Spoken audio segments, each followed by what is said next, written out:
Welcome to this live session hosted by Fab, your insurance broker and moving to France expert. Fab is like your immigration GP. We're here to answer all your questions: visas, residency, healthcare, driving, taxes, properties, and much more. We navigate the complexities of France to help you embrace the French lifestyle you've always imagined. Although we are experts in the immigration industry and have been working in this space since 2015, none of what we say should be considered legal or financial advice. It is also worth noting that the immigration industry is an ever-evolving field, so things that are relevant today might be outdated or inaccurate when you actually move to France. Fab's main source of revenue is insurance through our brand, Fab French Insurance. Our main goal is to ultimately help you move to France, as we only sell insurance to clients applying for a visa, a residency permit, or those with a French address. During this session, you can ask any questions you want. However, we will not answer long questions to keep the pace fast. We also won't be able to address questions related to personal or very specific issues, but rest assured, we can get in touch after this session to either advise or refer you to one of our trusted partners.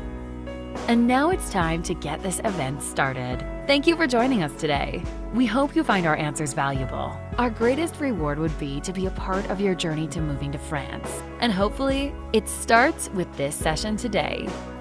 We will pause briefly to allow all registrants to join. The session will begin shortly.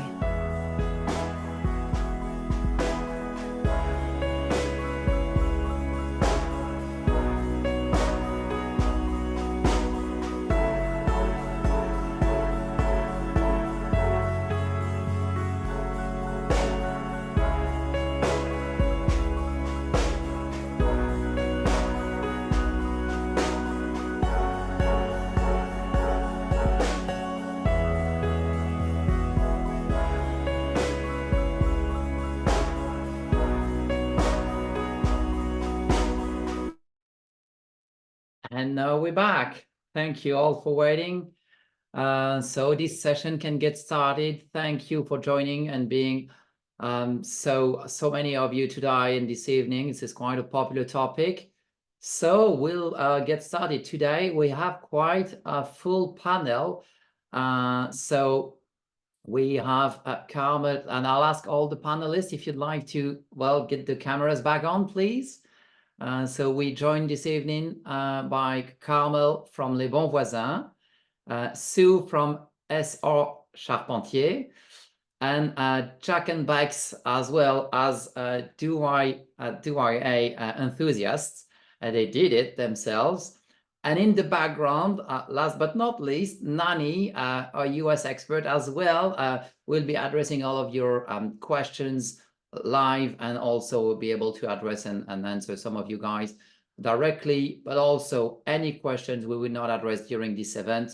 Don't worry, we'll also send a question list to the panelists so that they can answer them directly, and you'll get a follow-up email so that you can ask all the questions we wouldn't have been to address directly.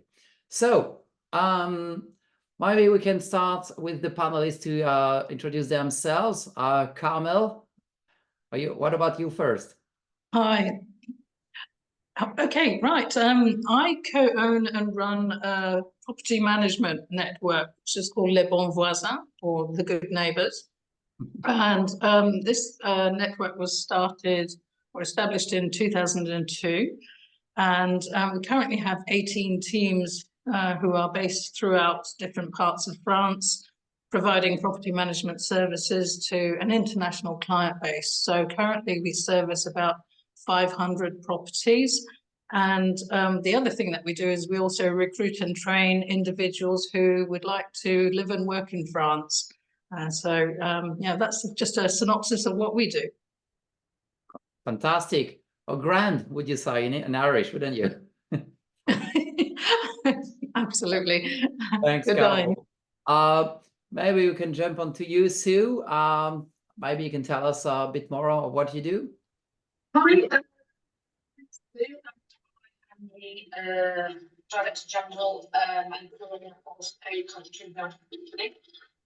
We're a small family run firm based the very southwest of France in the Gers department.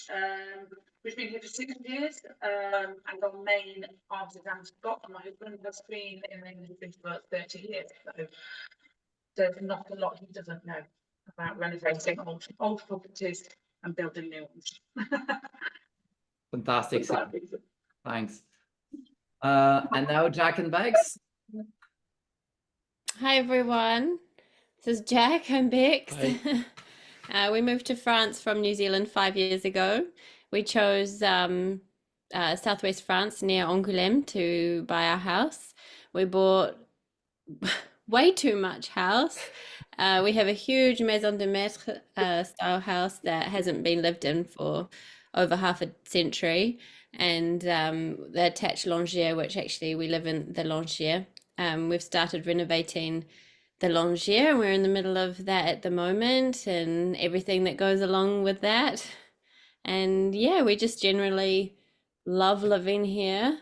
We going into summer maybe now, so it's coming round to like, again, the main reason why we moved here, and that's just the beautiful lifestyle that we get to live here in France, next to that, we're right on the border of the Charente River. So we just spend all summer swimming in the river and kayaking, going for walks.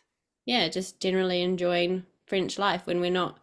Yeah, we try to get out of the house as much as possible, so we're not constantly reminded of all the work we have to do, but we're happy to do it. And you did most yourself, didn't you? Oh yes, everything's been done ourselves. Yeah. For the panelists, no, okay, they'll have real life experience. Okay, so we did receive thanks a lot for the all of you for the introductions. We did receive quite a lot of questions before this event, and we've tried to compile those so that we can run them well from through each panelist. So I'll start with Carmel and questions that were oriented towards trade, we could say. So some of the questions might not seem relevant to all of you, but worry not, we cover quite a broad, because this is kind of a broad topic, so we'll try to keep the pace fast. So the first one's the most interesting ones, like property taxes in France. A question about, because obviously it's very French specific, what is the taxe foncière, and what are the other taxes basically should they consider in France? Like Carmel, can you enlighten us on that marvelous topic? Yeah, sure, absolutely. So taxe foncière is basically a property ownership tax. So if you own a property, regardless of whether you rent it out and live in it yourself, you can't escape this one, I'm afraid. It is actually based on the location, size, condition, and the amenities that you have on the property. For example, if you have a swimming pool. The other thing to bear in mind is that, you know, this tax is actually, the contribution goes towards funding local services. However, bear in mind that for some regions, the waste collection is included in some and not in others. So, you know, it's just a case of, you know, asking these questions if you're looking at buying a property. Often you can find out from the estate agent what the taxe foncière is for the particular property. If you're not quite sure, there is kind of an average. Some statistics are available, but just to give you a guide, you could easily pay, I think the Vendée is actually the department with the lowest average, and that's about 1,000 euros per annum. And then I think it's Seine-Saint-Denis, close to Paris, which is the department with the highest average taxe foncière, which is 3,500. But if you're looking at a national average, regardless of the size of the property, okay, we're talking about average of averages here, you could maybe budget for 1,750. Okay, and there's something like there seems to be a lot of confusion also around the other tax, like the taxe d'habitation. Yeah, no surprise there. But taxe d'habitation is actually an annual residence tax. And unlike taxe foncière, this tax only applies to second home owners. Originally, it used to apply to everybody, but that was abolished.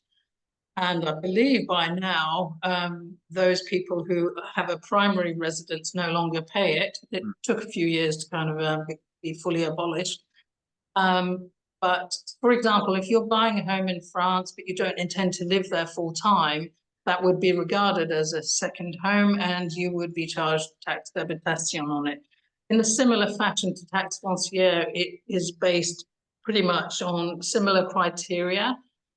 It's a complicated calculation and I don't fully understand it, but there is a rule of thumb if you want to try and kind of, budget for it. And they say the rule of thumb is typically 10 to 20 euros per square meter per year. Okay, so if you're talking about a property of 100 meters square, then you're talking about, 10 to 20 euros, 1,000 to 2,000 euros per year.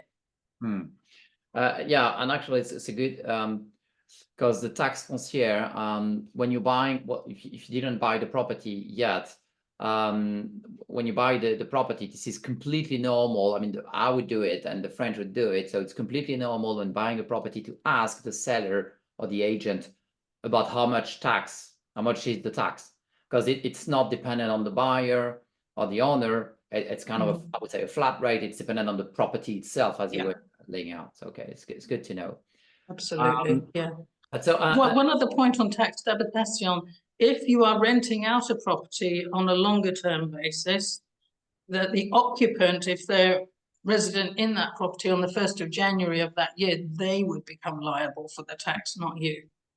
Yeah, that's right. That's you were mentioning the waste collection, and it's kind of touching based on, I would say, the ongoing overall expenses to be mindful of with a property, like obviously like water, electricity, gas, internet, I mean, all that stuff, or even like TV license. Yeah, I mean, if you're kind of doing a thorough budget and preparing yourself for utilities as well, apart from the taxe foncière, if you're looking at electricity, this is an interesting one because there are a lot of providers out there. So it's a good thing to shop around, and there are some comparison websites like Spectra and Hello What is another one. But for an average size property, you could expect to pay between 100 to 200 euros per month. That's assuming that you're occupying the property all year round. Okay. So as far as water is concerned, you don't have any choice as to who your provider is, because that's determined by your at your local council and then at a district level. But for water, you would be looking at 30 to 40 euros per month. Again, we're talking about an average size property and not where you're filling up your swimming pool at the beginning of the season, for example. So for internet and phone, again, there are a lot of providers out there for internet, and it's interesting because the French telephone network is actually owned by Orange, but the other providers will use this network, and they can offer you some very competitive deals, but it's a case of kind of looking at the finer detail and understanding, what the conditions are if you decide you want to change and you want to, end your contract. But in terms of cost, again, you're looking at between 30 and 50 euros per month. For rural areas, if you don't have a line down already, maybe this is Jack and Becs situation, but a lot of people with rural properties are actually opting for satellite broadband because that's becoming increasingly popular. The service apparently is really good, and it's moving on with its mobile service as well. But you should expect to pay a one-off cost for the equipment. And at the moment, that has actually reduced over the last couple of years to 450 euros. But then on an ongoing basis, the service per month is about 50 euros. Actually, Elon Musk, I used to have that before having the optical fiber at home, and it was like I think 250 for the device and something like less than 50 euros a month, like 40 euros a month or something for the membership. Oh, so it's gone down even more then. Yeah, and it was actually very, very like Very affordable. 150 megabytes per second or something like that, like crazily fast. Yeah. Very good. Yeah. Yeah, it's really great. We have Starlink as You well. have Starlink as well. Cheaper. Yeah, and super easy to set up too. Yeah, I was really surprised, amazed with this. Yeah. How does it work with a mobile though? Are you able to use the data, or yeah, I suppose it depends on where you're Yeah, going? that's just for the internet. Yeah. Starlink. Yeah, we've just got it for our home internet, and we just have Orange for mobile. The only thing to be aware of in our old house, the power tends to blow out quite often because of uneven load and stuff, and it takes about 30 minutes for it to find the satellites again when it wakes back up. So, yeah, a bit of an interruption. This is because it's an old property with 3 phases and it's unbalanced. Yeah, okay. Yeah, it's a whole thing. And actually, it's a very interesting question. Like Naya was asking, like, is water free if you buy a property with a well? I mean, this one is very, very specific, but it happens. I've had the case a few times because we work with a lot of people in rural areas of France. So it's important to know that in France, in theory, because this is, I mean, the site is seen as kind of the provider for electricity and all that stuff. This is why you should not expect to be paying a higher price, even if you're super remote, super far away from the mine, you know, like electrical central point or the power plant or whatever. And therefore, you're supposed to be connected to the mains, whatever. And so in theory, being self-sufficient is not possible or not allowed in theory. However, in rural areas, some people are just living out of a well. If you do that and not connected to the main, although again, in theory, they're supposed to be connected, even if not drawing down from the main network. But if you do that, you're supposed to tell the authorities, so your local mairie, and they'll dispatch someone to install a meter in order to know your consumption and to actually charge you for this, because this is like national property, that's not yours. That's actually how the state says this. However, this is the theoretical framework. A lot of people, they do that by definition, but they're doing it off the grid. But that's what I'm saying. So in theory, you're supposed to have it legally disclosed, and they'll install a meter. Yeah. So okay, so I think you've touched base on the main topics. Some others costs ought to be considered, like insurance, and in France it's home and contents only. It's just not the walls. You have to insure the whole thing. But it's pretty much, I mean, average cost for the policy would be something like, it depends on how big the property, obviously. I mean, it could be super cheap, like the average would be probably around 400 or 500 euros, but a year per annum. But again, could be much higher, much cheaper, depends. But there is mostly, and we get to the most like juicy topics, like more like the property maintenance itself, like what should I expect to do? Like we're talking about, I don't know, like sweeping the chimney, or well, emptying the septic tank, or you know, things like that. So like Carmel, like this is getting sexy. Oh, that's our game. But just before we move on from insurance, I would say that, you know, it's very important to carefully review any policy details if you're buying a property, or even convey to your insurance broker or agent how you intend to use the property. Because if it's going to be vacant for a number of months of the year, it's important that they know that, because a lot of policies have a clause where if the property is vacant for more than 90 days, the policy will be invalid if you go to make a claim and you haven't told them that this is the case. So and likewise, if you intend to rent the property. So it's just important to be transparent and get what the policy is and insurance fit for purpose, basically. So Carmel, you'll tell me, where do I send the check? Thanks for the Okay. Oh, it's so important. I mean, we've had experiences. Thankfully, the individuals were covered because they had a meter and a half of mud went through their house. Yeah. So.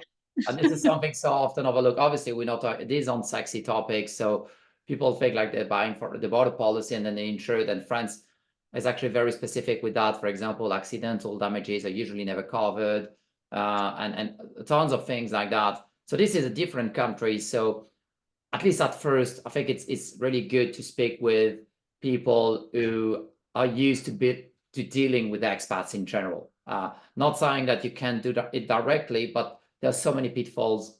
So you're right to emphasize this, but I wouldn't want to sound too salesy. So but no, so go back to the property maintenance bit. About yeah, sure. I think there are a few things to think about.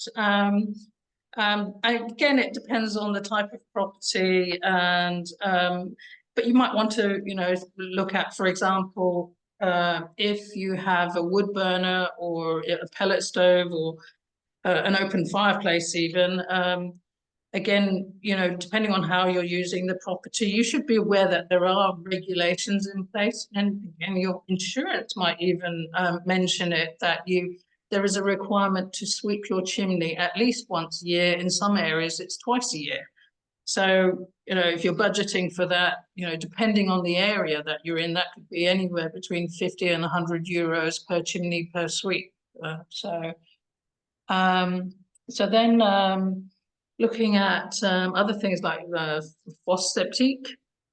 So if you're in a rural area, you're not on mains drainage, it's very likely that you have a septic tank with the property. You would hope, okay. But again, when buying the property, ask questions about it. Is it up to standard? When was it last emptied? Because sanitation services, the regulations are that you should empty your septic tank once every 4 years.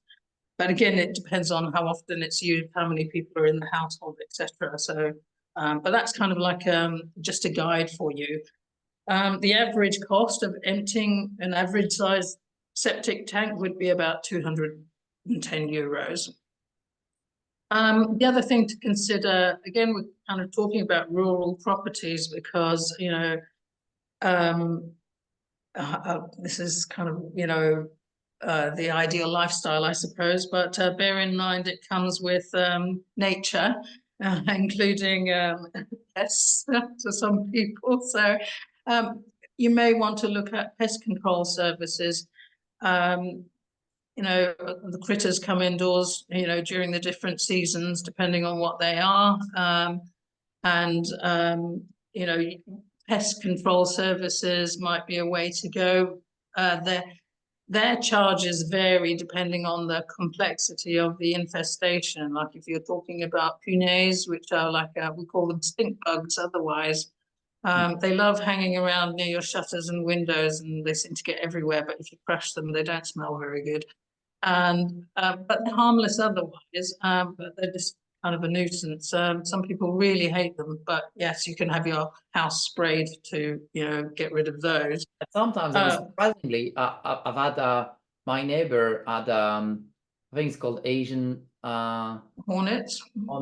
Yeah, infestation, massive nest, and actually the mairie dispatched some guys for free.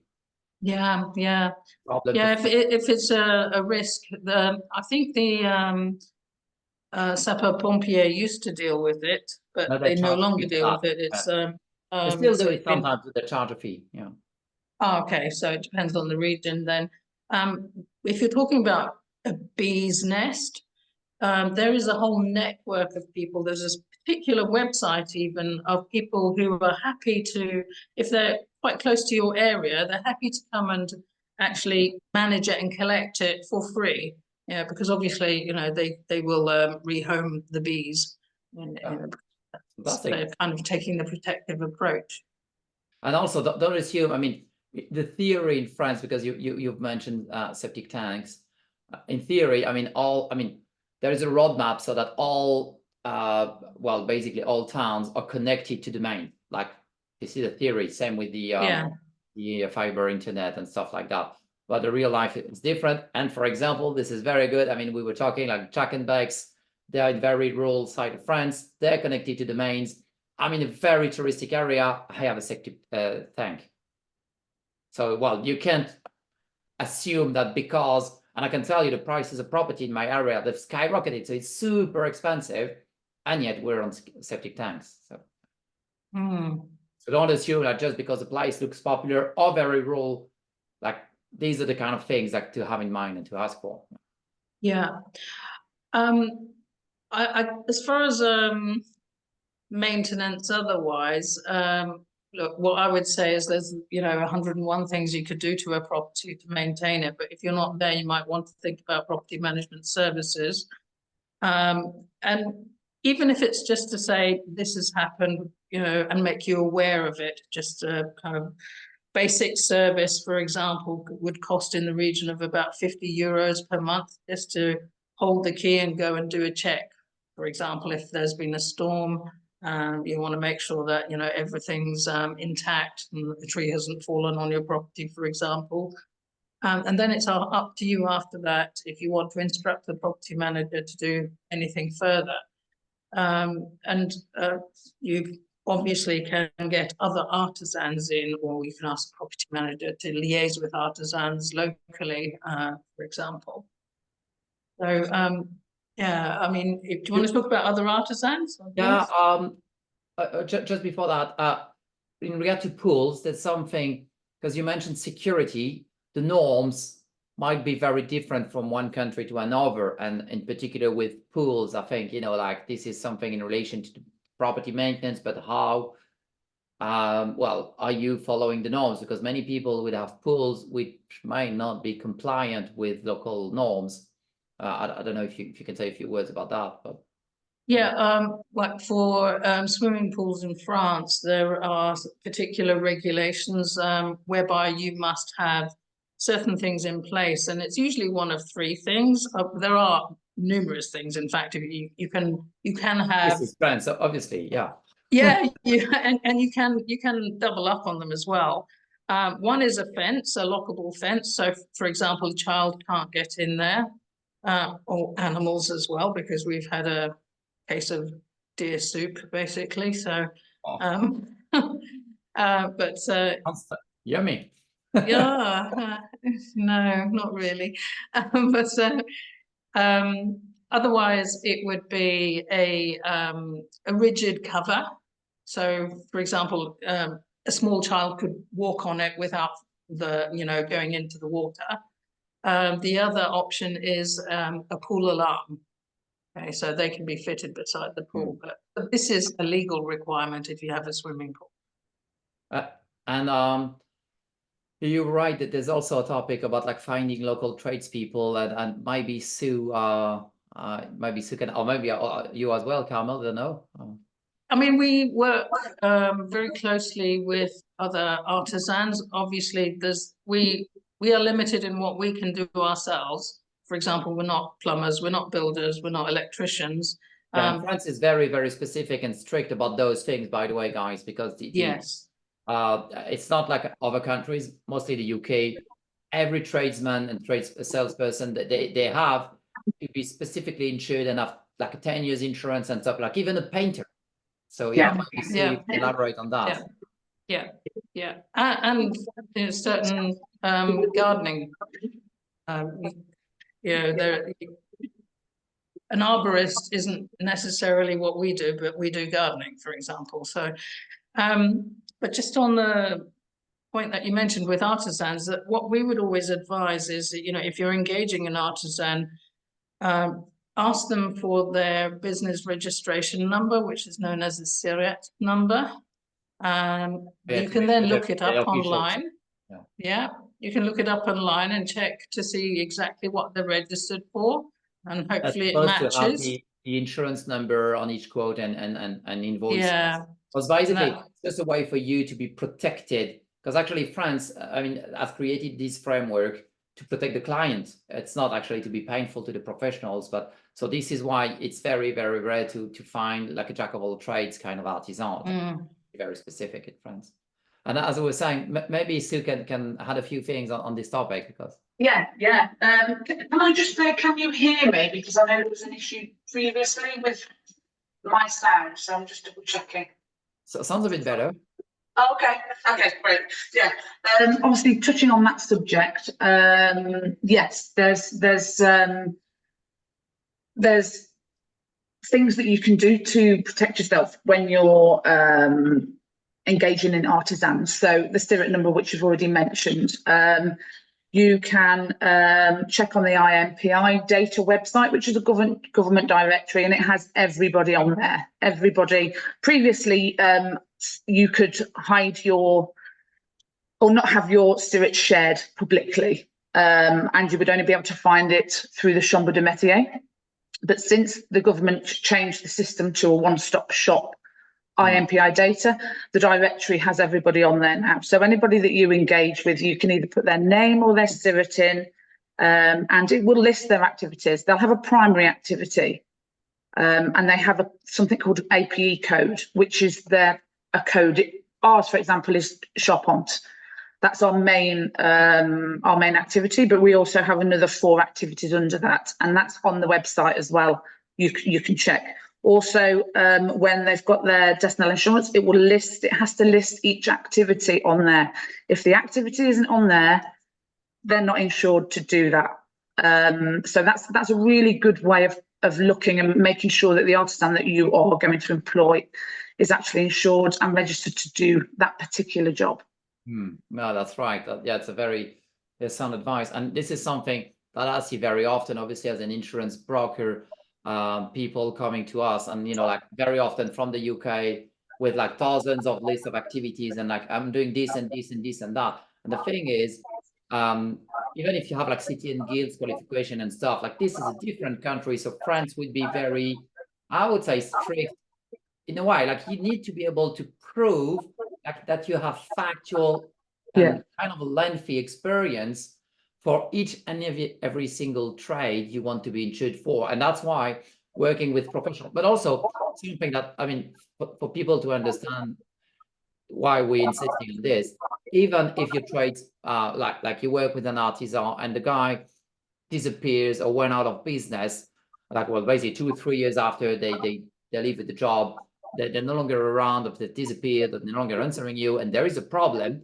then you can call the insurance. And again, then the insurance will take over and will pay for the claim, even if they went out of business. This is why 10 years insurance, and this is why they're so picky originally. So, but the idea in France is to be working usually with multiple artisans, because it's very rare to find an artisan that has a lot of different activities because of these restrictions.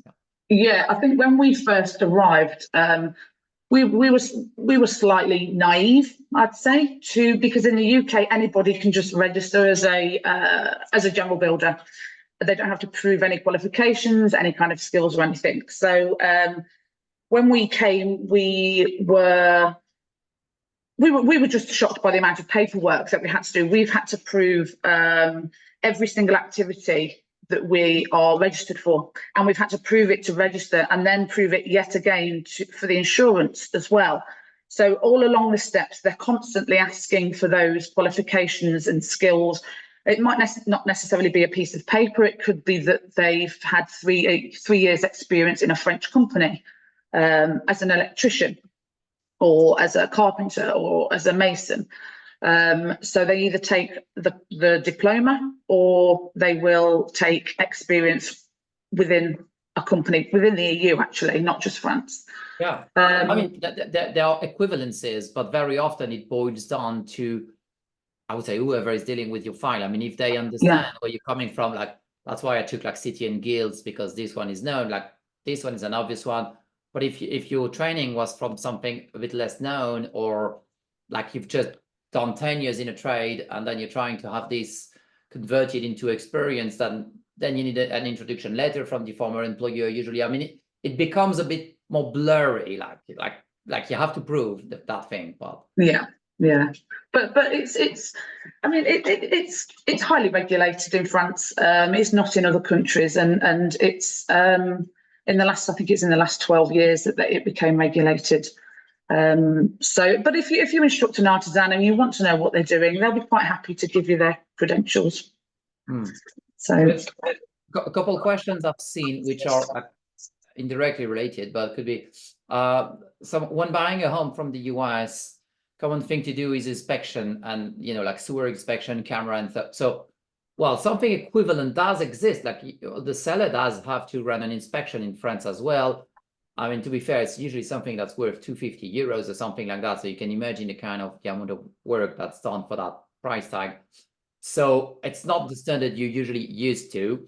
However, it still protects the buyer, because, like, for example, if the property had pest infestation or bugs like termites, and it was it could have been seen and the inspector didn't see it, then you can turn into the inspector and claim onto that and have actually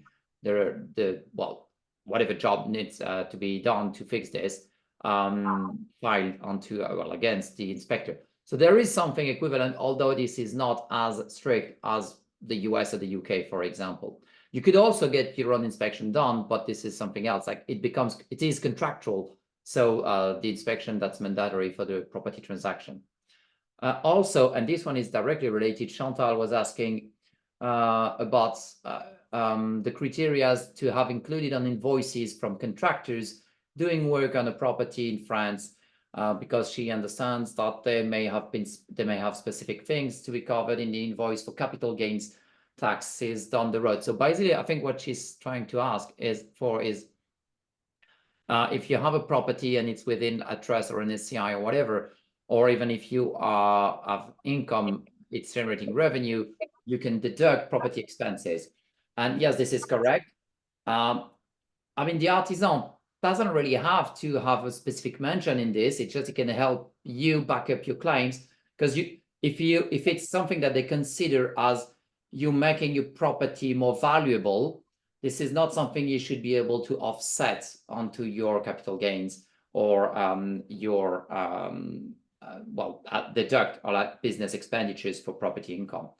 But if it's something that has to do with property maintenance, so whatever we're talking about, Carmel's kind of trade or whoever she might be hiring to help you with, like chimney sweep and that kind of stuff, or builders, that, like, for example, you have a problem with your roof, you call Sue and they fix it.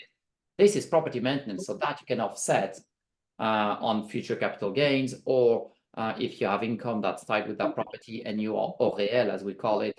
So if you deduct the expenses, that's a bit specific, but so I was to address the question.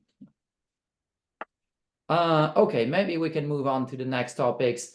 Actually, it was a good question because it gets us to some of the few, the latest point for Carmel about, having income with the second home you may have in France or another property you have, like rental income, tax implications, and potential permits and registration. Maybe Carmel, you can yeah, sure. head up with that. Yeah, it's not unusual. We increasingly hear about people buying a property saying they're not going to be there all the time and they'd like to make an income from it to cover their costs sometimes, or sometimes to make a bit more than that. The most popular route to go, especially in rural areas, is to rent out as short-term tourist lets. So in that situation, we're talking about anyone coming in to rent would be there for less than 90 days. To do this, again, like Sue was saying earlier, that everything's becoming more regulated. It's true too of the tourist rental industry as well. I think this is as a result of Airbnb, to be honest, has had a big impact on the way things are run in France. So for short-term tourist rentals, yes, the first thing you would have to do is actually go to your mairie and find out if you have permission to rent out as a tourist accommodation. Once you get the go-ahead from them, they will actually, depending on the region, if it's an area with housing shortage, they may not give you the permission to do so. But we're talking about kind of concentrated areas like close to the big cities, especially where they've tightened up on things like that. Some areas they will give you permission, but it will be for a limited period of time. It might be for between 1 and 5 years, for example, but they'll actually give you a code. And once that code has expired, then you have to reapply again. So it's going to your Marie, registering there, getting the permission, and then after that, you go to the business website that Sue mentioned, which is INPI, and you have to register yourself as a business. It's actually the simplest form of business, but it's basically to say, okay, you know, you're registered. It's acknowledged that you intend having an income in France, and therefore, you know, ultimately the tax office will get your details. And there'll be questions about, you know, whether you whether you've actually earned anything. The other thing to consider is if you're going down that path of renting to tourists, many areas in France require that you collect and remit a tourist tax or taxe de séjour.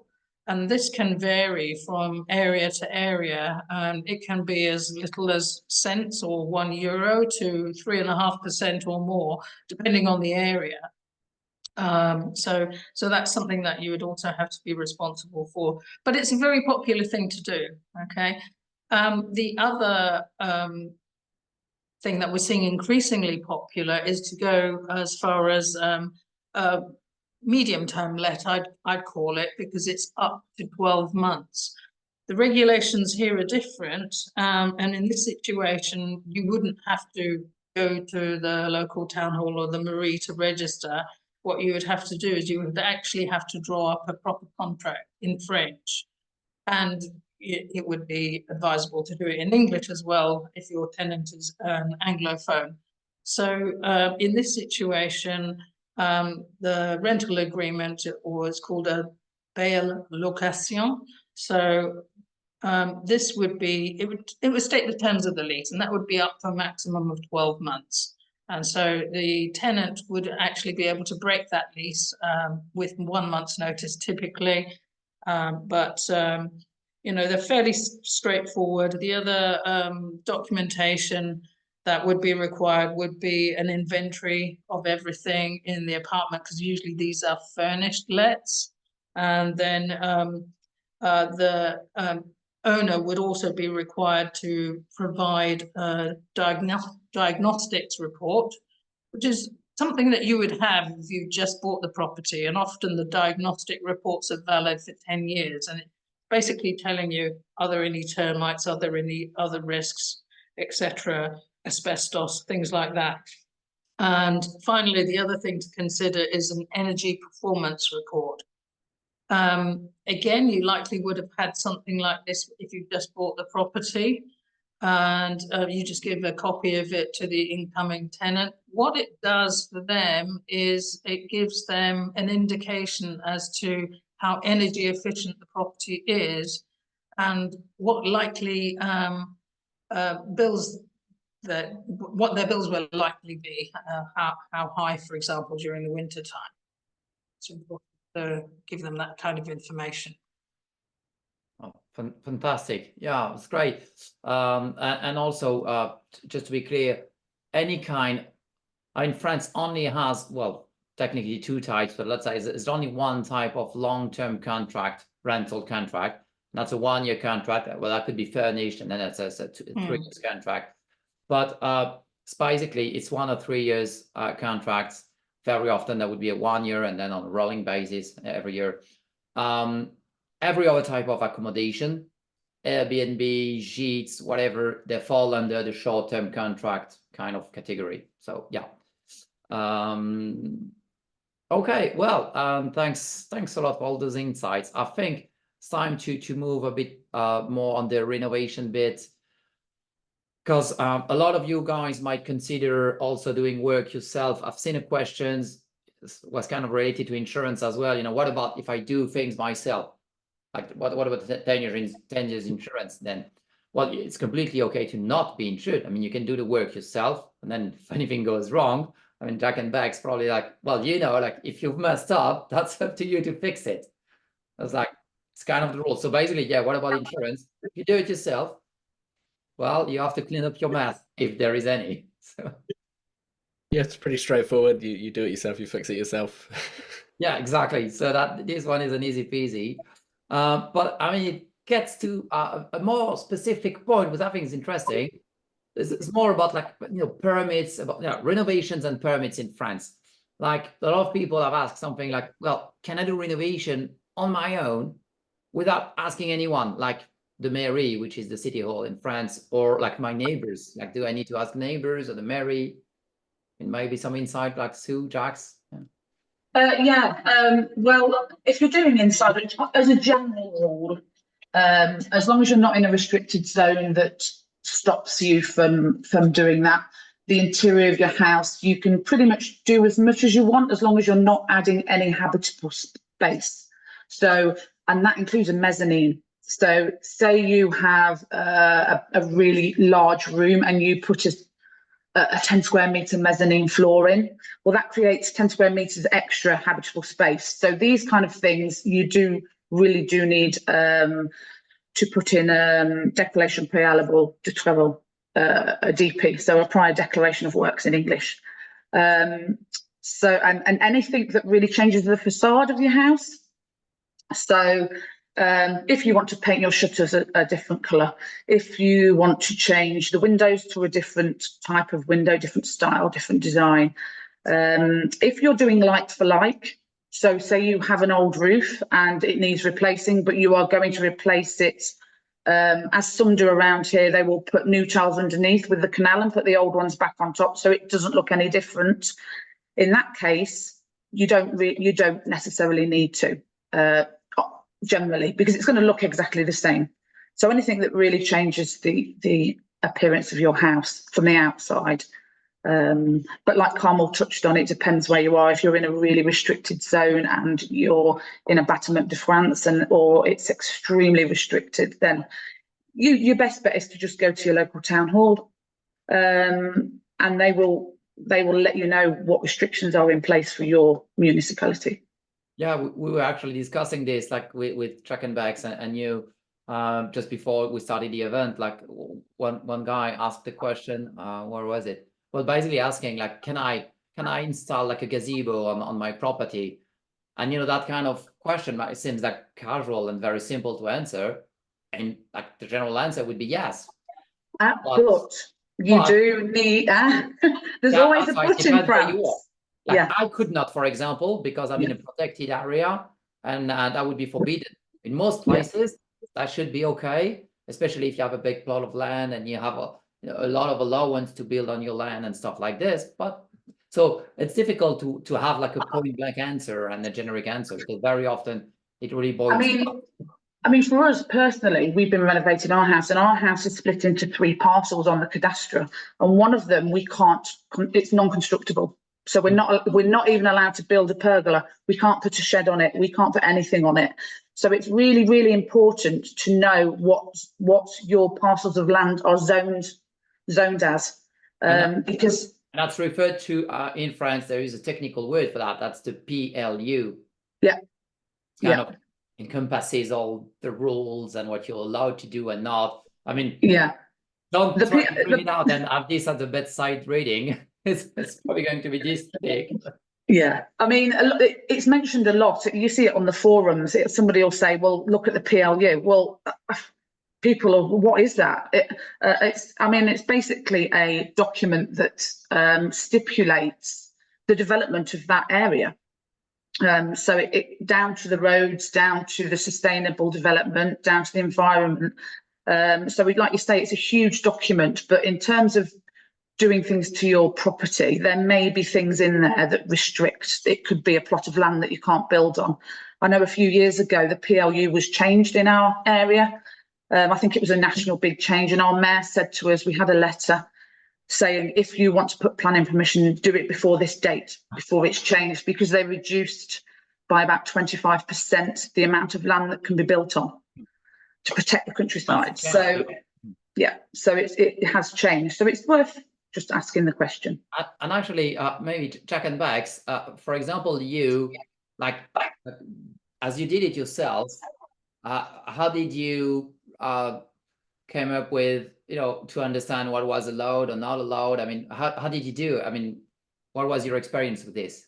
The biggest thing here is it's really wonderful that every village has a mairie or town hall. So you have a really direct line to the person who is responsible for your enjoyment of France, really.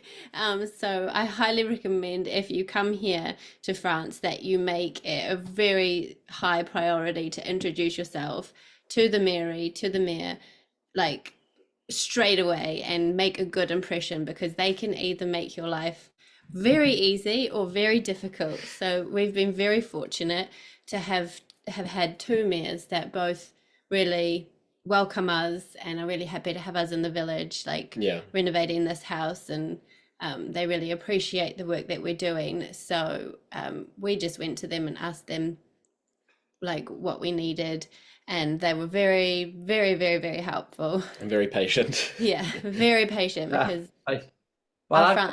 this is very, very important information, because that's something I also like to say a lot. I mean, usually France, again, well, we're talking about human beings here, but usually, I mean, the French are very welcoming toward expats, especially, as you were saying, if you introduce yourself at the mairie, they'll love it, and they'll be more than happy to explain, basically, well, whatever the question, actually, well, am I allowed to do that, or how should I do that, or even how can I find, I don't know, like a carpenter or whatever. I mean, they may not have all of the answers, though, don't get me wrong, but this is usually the kind of the one-stop shop for when you don't know where to go or what to do, and especially for the PLU and property planning and you know, all that stuff. So yeah, it's good, because you've had actually the exact same experience. Like, you just went there and they've answered. Yes, yeah, exactly. they tell us exactly the forms that we need, or if it, you know, doesn't require any sort of form or anything like that, they've been able to, you know, connect us with the owners of other bits of land around us, and help make things easy for us. So yeah, just definitely go and chat with them. Fantastic. They're not scary, they're actually there to help, not yeah. Yeah, it's not like the DMV, it's not just forms and lines, or they're just people when they chat with you, and it's lovely. Yeah. Yeah, and actually, did you find a couple permits, or did you have to, or?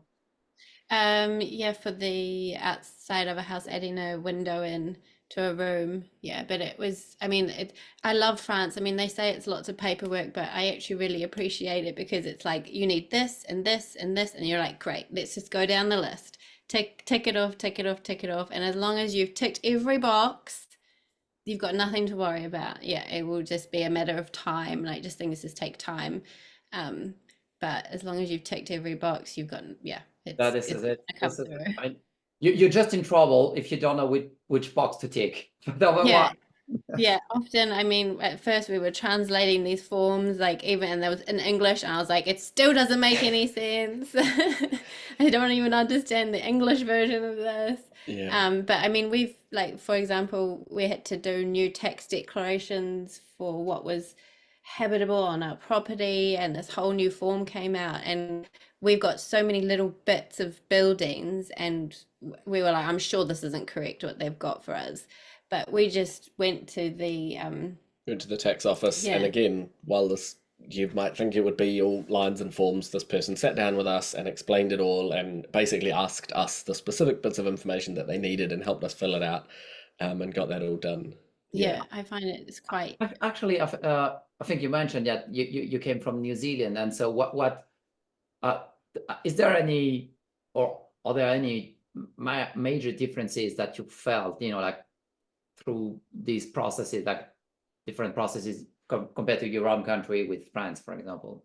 Yeah, hugely. So, I mean, in France, like you were saying earlier, that if you want to change the configuration of your house in any way, you want to move the kitchen from one side of the house to the other side of the house, you can go ahead and do that. You want to put a bathroom in the corner of the bedroom, you can do that. Like, anything you want to do to the inside of your house is yours to do. In New Zealand, we had, like, when we came to sell our house, there was this whole big thing because the boundary of the kitchen had been moved, and I was like, are you serious? Yeah, every little thing. It's actually more strict. Oh, okay. Yeah, very strict for the inside of the house. I thought France was strict, so actually it's a No. really nice. Okay. I mean, and then even when it comes to things that do need planning permission, there's different levels. I mean, in New Zealand, we didn't have different levels. No, it So- either needed full permission, the whole process, Yeah. approval, engineering reports, all sorts of stuff, or in France, Oh. there's levels like the déclaration préalable. Yeah. Yeah. Yeah, that's it. Yeah, déclaration. Yeah, well, we have to. Yeah, it's either nothing, déclaration préalable, or the full permis de construire, which is Yeah. And- And then, I mean, there's things like you can work within the restrictions, so for example, like we've put up a pergola outside, but as long as it was under 20 square meters, it's fine. You can go for it. So I often find there's like those little boundaries that you can work within, Yeah. Yeah. And actually, that might be a question a bit more technical for Sue. Sue, maybe can you explain us, or do you know the difference between the déclaration préalable and the permis de construire? I mean, why one or another, actually? I mean, basically, the declaration, the DP, I'll say, it's easy for me to say, the declaration préalable de travaux is what you use when you don't need a permis de construire. So it's for small works. So extensions, you can extend your house using a DP as long as it's less than, say, 20 square meters, like Jack and Becs have just said. They have, if you want, say with swimming pools and things like that, there's different kind of levels of what you need to put in permission. If you've got an above ground pool less than 10 square meters, you don't need permission. If it's more than 10 square meters, you need to do a DP. And yeah, if you want to put in an in-ground pool, it's a permit. So, and to get maybe a bit further down the line, because then, well, with the permis de construire, it seems like the full permit, basically, when you need to find like probably a thicker kind of. Yeah, I mean, normally, I suppose it's things like new builds, if you are wanting to change of destination, which means you want to turn a barn into a home. So in France, they have a change, so it's change of use. So it's going from a commercial or an agricultural building to a residential building. That is a permit. You can't do that. And do you know at which stage are we like legally required to get an architect involved? I mean, because like all of that we've discussed so far, potentially we could do without. But yeah, I think the kind of cutoff is if say, for example, your house is 125 square meters existing and you want to add an extension of 30, that's going to take your square meterage to 155 square meters and the cutoff is 150. So after that point, you need to then instruct an architect to draw up the plans. And usually if they're drawing up the plans, they'll submit them and they'll take you through the process to the end. If you want, they have different packages to what they do. If you want to build a new build that's 100 square meters, it's not necessarily, you don't, depending on the area again, like Carmel said, it depends what zone the land's in, it depends what zone you're in. So there's all these general rules in France, but there's always all these things that go off from that. Yeah. This is also very good. I mean, what you've said, just so that the audience is fully aware, like when you assign, it's mandatory at this point, like 150 square meters. Yeah. You have to get an architect involved, even if you're doing it yourself. Yeah. And like, there's no contractor involved, no builder, no artisan. It's a mandatory requirement, whoever is involved, even if that's just you. And that's very important because otherwise you are doing an illegal kind of construction, though. The architect has to be architect's plans, because obviously it has to follow the PLU of the of the commune. So whatever restrictions are in place to materials or whatever, it has to follow that. So that's where the architect will make sure that the plans show the materials that are going to be put in, the windows, and every type of the insulation, everything that's going in, because obviously you've got the regs, the RE 2020 regs, which are the energy efficiency regs as well, that you need to conform to. So yes, at that point, that's when you need the architect. So and maybe quickly, or maybe this is a bit of a too technical question, but what can be done to improve energy efficiency? Because as a carpenter, surely you also can deal with installation and stuff like that. So do you have some tips and tricks or? Well, a lot of these rural properties, as we all know, Jack and Becs all know, they have no, well, ours didn't. I mean, ours hadn't been lived in for decades. So it has no insulation in it. So to improve it, it's to improve the heating, insulate. I mean, I'm a big advocate of insulation. Insulate, because it will reduce your heating bill in the long term. Double glazed windows, I know a lot of people don't want to put them in, and they're probably not allowed in some, again, restricted areas. They may not be allowed to change them. But that's when you'd maybe put secondary in the inside, so it doesn't change the outside of the property. But energy efficiency at the minute, the government have a huge kind of push to get houses moving up the energy efficiency scale, because at the moment, yeah, there's a lot Even that are incentives. Yeah.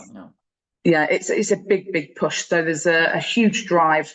There's grants available, there's aids available. So it's good to look into those kind of things.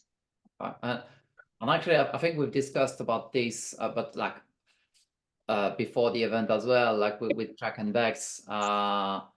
You know, you mentioned some things which I think might be very relevant for the audience. Like, basically, where in France do you get your materials from? I mean, do you have something to share? A professional, well, okay, but for individuals.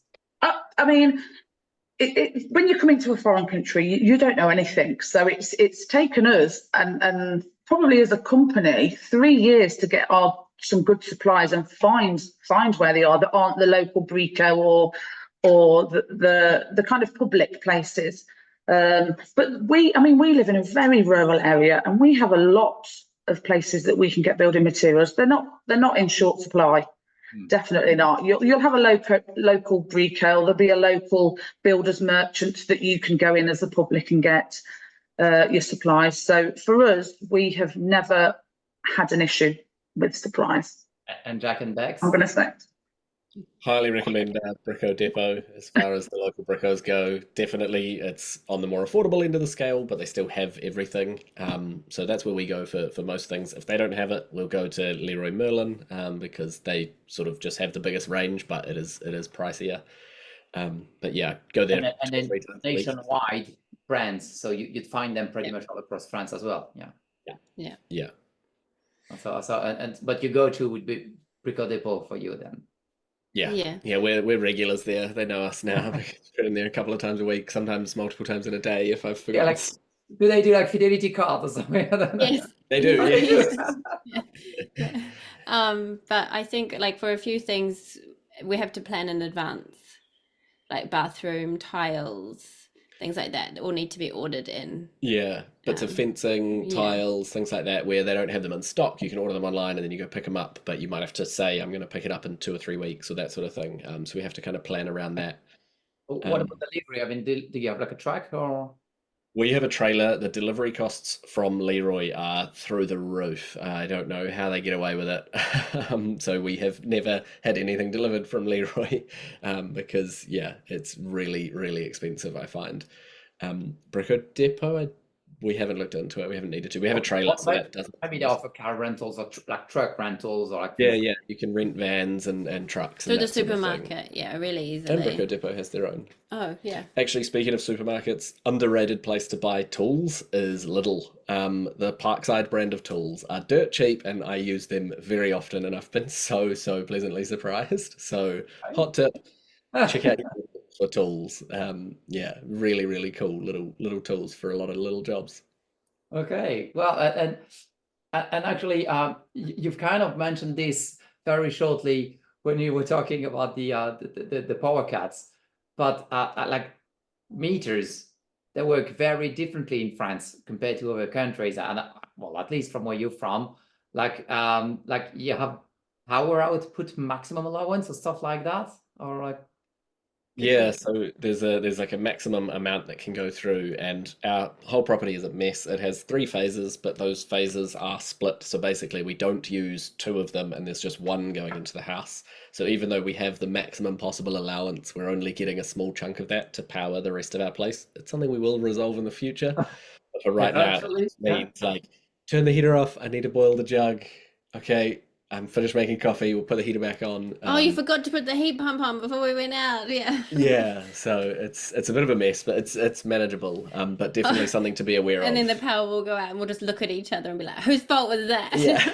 Who did it this time? Who put something on? Yeah. Yeah. definitely can relate. I mean, that building we're in today, this is an older, it was a farmhouse, which we've converted into an office and a residential space. And it was a 3 phases. I had it redone like a couple of years ago, costed me an arm because, well, everything was, I mean, the ground was wrong. I mean, everything has to be redone and the wiring has to be rechecked completely. It's a fairly small building, like 150 square meters, but still, it costed me something, I think like 5,000 or 6,000 euros to get the whole thing done. So it was not nothing, although I didn't do it myself though. So yeah, all things considered. But maybe you also have other like fun anecdotes. I mean, because this is a big property you have, so maybe you've experienced some stuff that could be relevant for the audience. Not talking about the connections to the mains or the No, we don't talk about the toilet situation. like Well- you have a toilet office. This is Yeah, I think one of the biggest things, I mean, it didn't even occur to us really to ask what the sewage septic system was. We just kind of assumed that there was one. There wasn't. There was not one. Yeah. So literally there was hardly a toilet, and it went across under the ground in tiny pipes like this under the ground, and then it just that was it. We don't know where the end of that pipe goes, and we hopefully never will now because we're on the mains, but it left our property and just kind of disappeared. Yeah. And the pipes were too small. It wasn't capable of carrying anything. Jack had to go and unplug it like every 6 months until we were connected. When we first arrived, it hadn't been used for a while, so obviously I think everything had solidified in the pipes. And I flushed the toilet and everything exploded out of the bathroom, just everywhere. Jack was in a meeting for work and I was just and that's a screaming. fun anecdote. That was our second day in the house. Nice. Yeah, and we had we just had our suitcases. We had like no extra anything, no towels to clean it up with, nothing. Anyway, so we got a hold of some cleaning stuff to clean it up, and then we put it in the washing machine. But obviously we hadn't fixed the initial problem, so then the washing machine flooded on day 3, and that was all over. Now it was all over the kitchen as well, and I don't know, we never looked at each other and we were like, This was a mistake. can we leave? We were there. We had to work through it. Yeah. Yeah, something that I didn't even know existed until we came to France is the Sani-Brouillet toilets, which actually, because the plumbing was so small, it has a blender and a pump, and that's where it gets its explosive force. So if you have one of those, get rid of it as soon as possible, because they're the devil.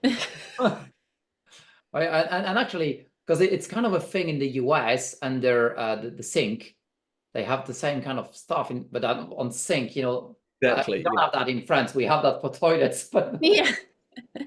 I think some like food scraps would be like some Fun. rice, yeah. But not a whole bunch of toilet paper for 5 people, yeah. No.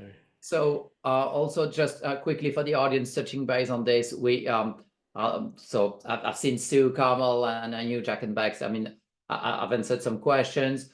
I've told it at the beginning of the webinar, but I'm telling it again. So all the questions we didn't answer, we'll be sharing the list of questions to all of the panelists so that everyone can get a chance to answer you after the event, as you've asked quite a lot of questions as well. Bear with us if we don't answer like by tomorrow, but we'll try to answer each and every questions. And also all of the questions that somehow we may have forgot to answer, we'll send a follow-up mail shot to, and feel free to reach out.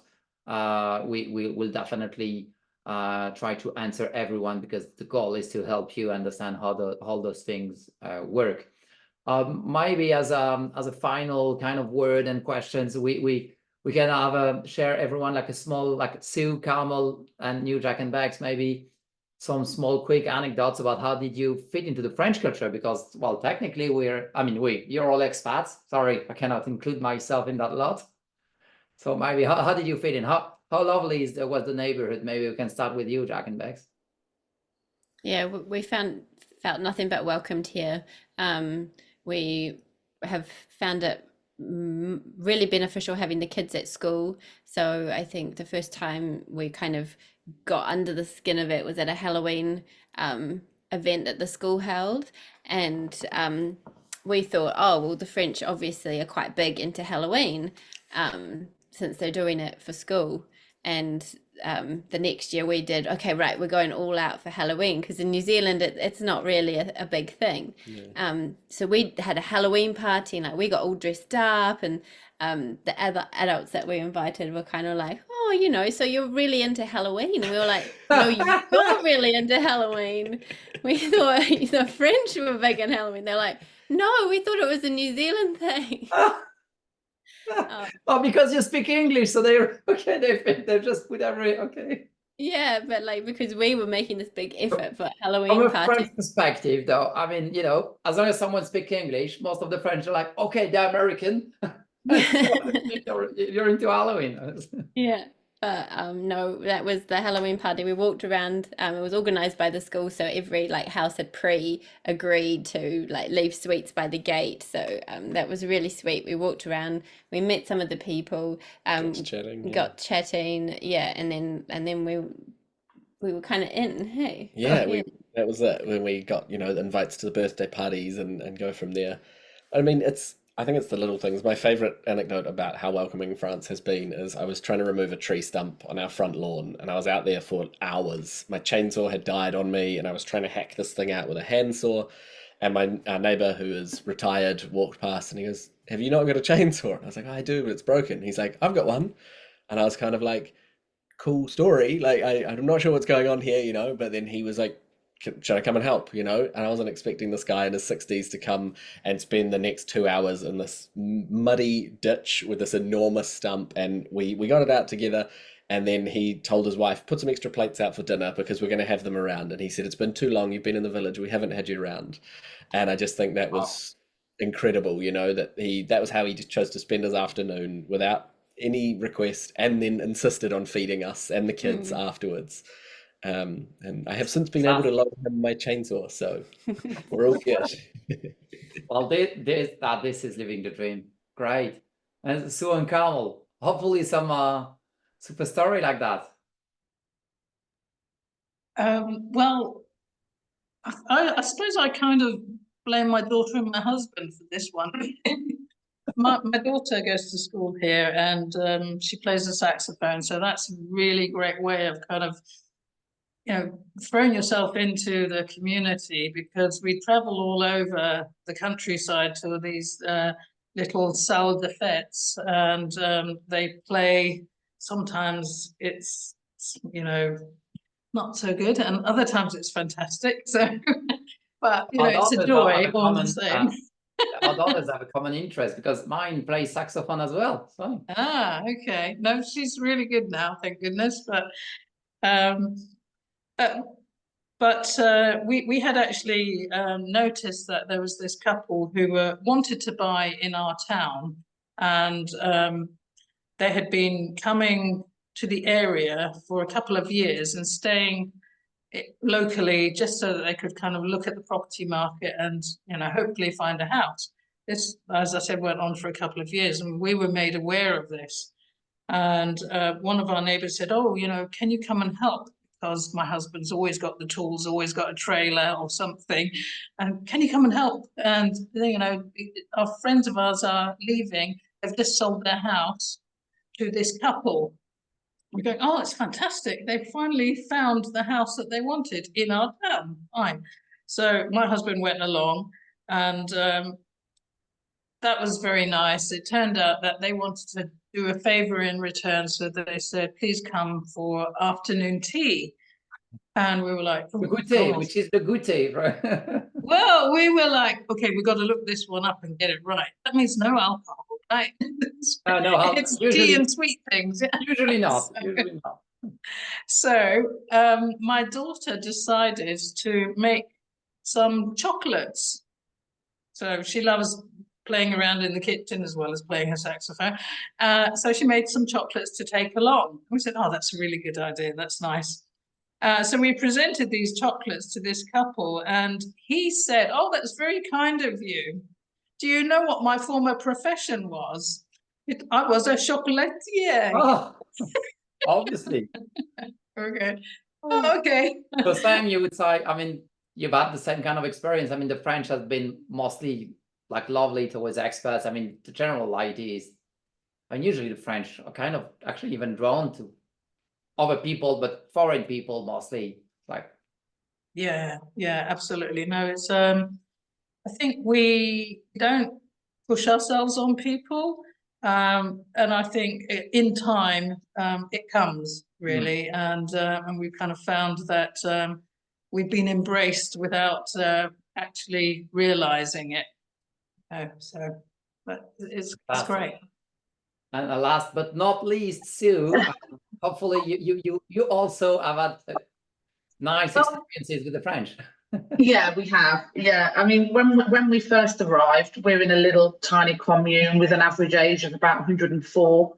So when we arrived with our 11-year-old son, they were really, really happy that we'd brought a child into and we brought the average age down by decades, I think. The population average. Yeah, the population average age. The mayor, everybody is really welcoming. They're very helpful. I mean, when we took the roof off, we had all the old tiles, and we're kind of on the main road into the village, and we had them all piled up. And the farmer said, "Can I have them?" So we said, "Yes, you take them, you take them." So he came with his tractor and his trailer and his son, and he took them away. And the next day, the son turned up with half a boar, like in a bag, half a wild boar, just as a gift. But like the dead animal, like just like this. And Yeah. I mean, to be honest, I didn't. I said to her, I have nowhere to put it. I mean, it wasn't butchered. It was basically the leg and something else and all that kind of thing. But they're French. Very French. Yeah. We've had a really nice welcoming, and I think it does help, like Becs and Jack have said, that when you've got a child, so you've kind of got a bit of a common thing there, which you get to know a few people through that. So, but I love it. I think the French. What I like about the French, in general, is it doesn't matter where you come from. It doesn't matter what you've got. Particularly where we are in a very rural area, it doesn't matter what car you drive, as long as you're a nice person. You could be a doctor, you can be a lawyer, you can be a bin man, and they will kind of treat around here. They'll treat you the same as long as you're nice. But the one thing I did really enjoy is I did the vines for one of the local farmers the year after we arrived, because obviously it's one of those things, let's go and work in the wine vines. And they were really welcoming. I was the youngest there, and there was ladies in their, I'd say, mid-80s that were doing the harvest. Really? My back was killing me. We did 10 days. I was in absolute agony, and they're just going along doing it. And I thought, well, I can't moan, because I mean, they're in their 80s. They're just phenomenal people. Yeah. Well, glad to see that you've all shared kind of similar experience, and it kind of adds up to the thing I'm saying very often, and see guys in the audience, like the French. Well, again, we're dealing with people here, so it's hard to generalize, but very often the French are super welcoming towards expats. And basically all we want is for you to move to France, or if you're already there, well, feel free to reach out to the local community. I mean, the French are very welcoming. Thank you all for attending this event. Hopefully you've learned a few stuff.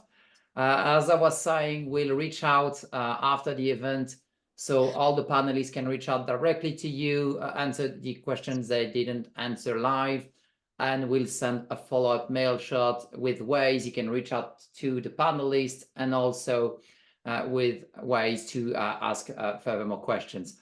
So thanks again, everyone. Thanks for attending. Thanks for joining. And if we can send a few of these emojis to the panelists to thank them again. Thanks, everyone. Thanks a lot. Thanks Have a very great much. evening. Thanks for coming. Thank you. Bye. Thank you all. Bye. Bye. Au revoir.